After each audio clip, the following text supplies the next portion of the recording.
Live from downtown Detroit, Local 4 News at 6 starts now. Auto thieves going straight to the source, stealing brand new vehicles from outside the factories in which they were made. And one automaker seems to be getting hit especially hard. Glad you're with us tonight for Local 4 News at 6. Now, in some cases, thieves are targeting high-end models that sell for up to $100,000. And remarkably, it's happening at places where security is prominent. The Local 4 defenders learning about recent thefts from lots in Shelby Township, Auburn Hills, and Detroit. Defender Sean Lay is live with more on the vehicles being taken and reaction from one automaker. Sean. Good timing, Kimberly. I want to show you and Devin this and everyone at home. Take a look. We're at the front gate here, the Sterling Assembly Plant. Security right in front of the front gate. Look at the gate, all smashed up as trucks came smashing through. Now, insiders tell us it's really no secret that keys are put in these brand new high-dollar trucks, and thieves sneak onto property somehow undetected, get in the trucks, and then wait for the key moment to drive off.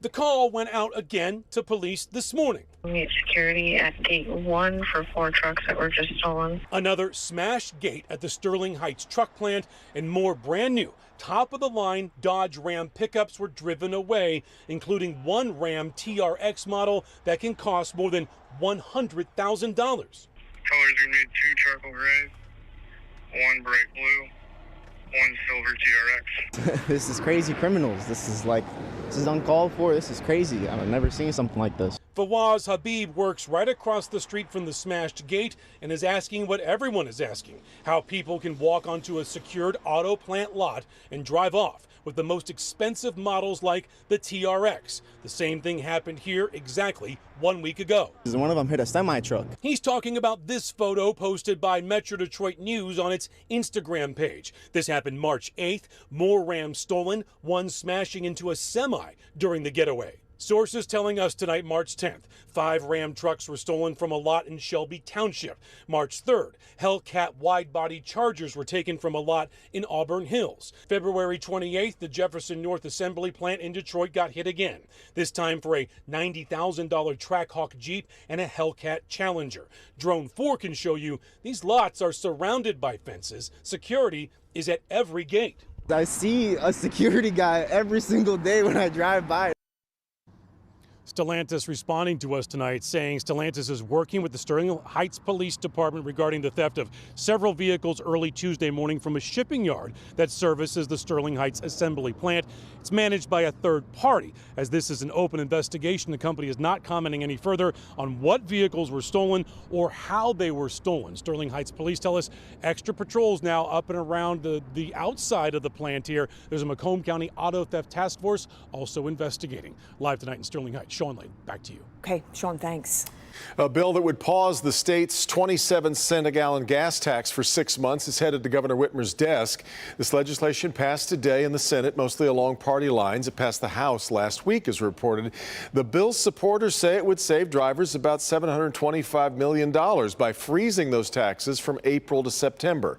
Governor Whitmer, though, has said she will veto the bill. In a statement sent out this afternoon, her office says repealing the state tax would not help Michiganders until next year at the earliest. Meanwhile, AAA reporting gas prices are down a cent from yesterday, but the state average for a gallon of regular gas, $4.23. All right, tonight, Help Me Hank, revealing new information on the man police call the shady car salesman. We first told you last week about Ricardo Perez, who's accused of scamming dozens of people, taking their money and selling either stolen cars or getting clients into fraudulent lease deals. Consumer investigator Hank Winchester is live. And Hank, you're hearing from more of this man's apparent victims. And Kimberly, the list is long. In fact, police believe there could be up to 100 victims here in Metro Detroit. Perez right now being held right here behind me in the Wayne County Jail in downtown Detroit. But as you will see, investigators from all over Metro Detroit want Perez to answer some tough questions. Well, we've known Ricky forever.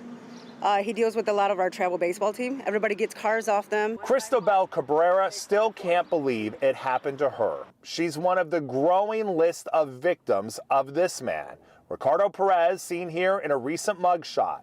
The man investigators say used his connections and his friendships to take advantage of people. It was more hurtful than anything, betrayal, I guess.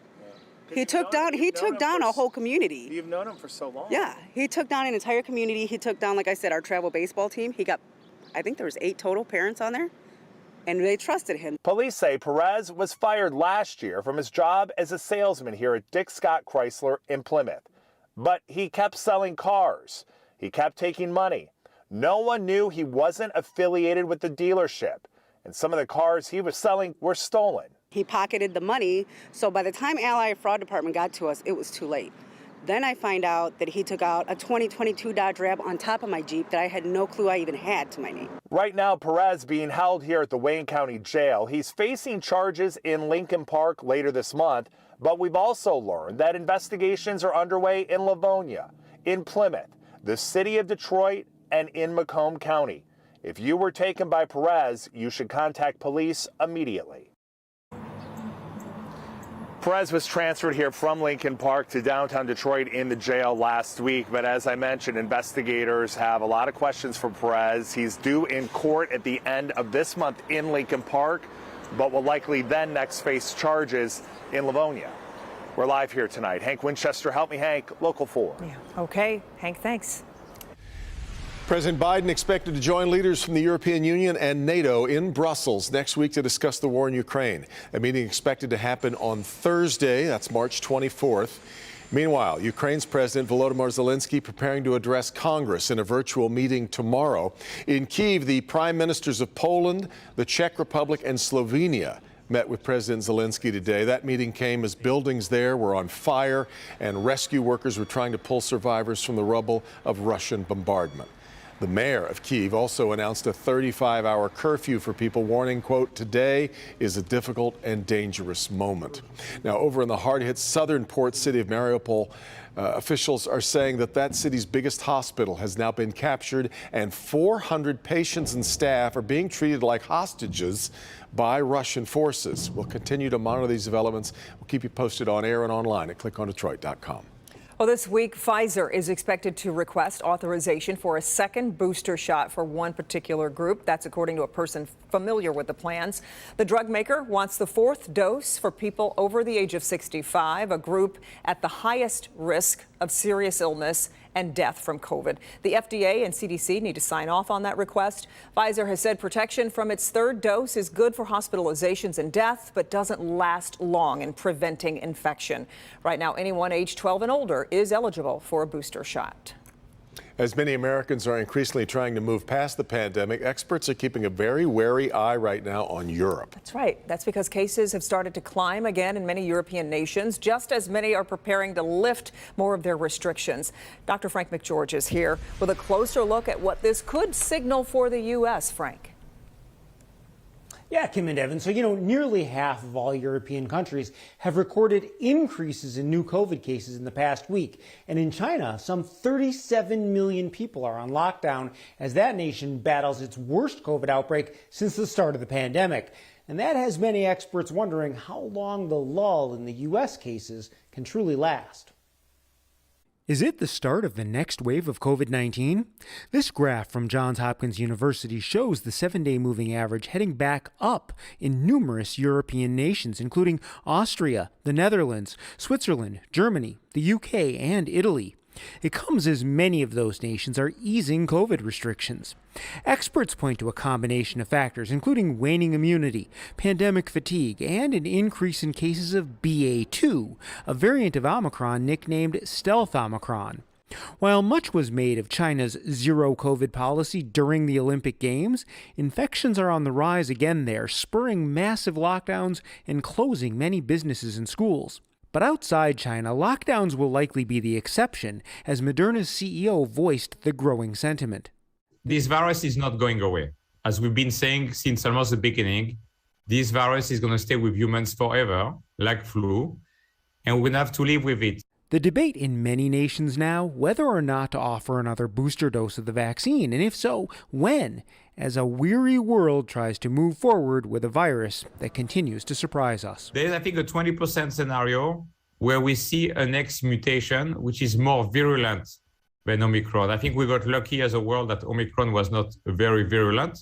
But still, we are losing thousands of people dying every day around the planet because of Omicron. Now, China is actually worth a specific mention because their current run of lockdowns are severe enough that they are again threatening global supply chains, and were even reflected in a drop in oil prices in spite of the war in Ukraine, as China's demand for oil is actually expected to decrease significantly because of their lockdowns. Really interesting. Well, Frank, I know that you spent some time in Italy recently. How was the level of concern there? You know, Kim, they're definitely taking it seriously. For example, on trains, you had to have at least a KN95 mask, and people were routinely asked to show proof of both vaccination and a booster, with fines if you weren't compliant. Now, that said, although there were fewer tourists, people in general did seem back to their normal routines. Yeah. Okay, Dr. McGeorge, thank you.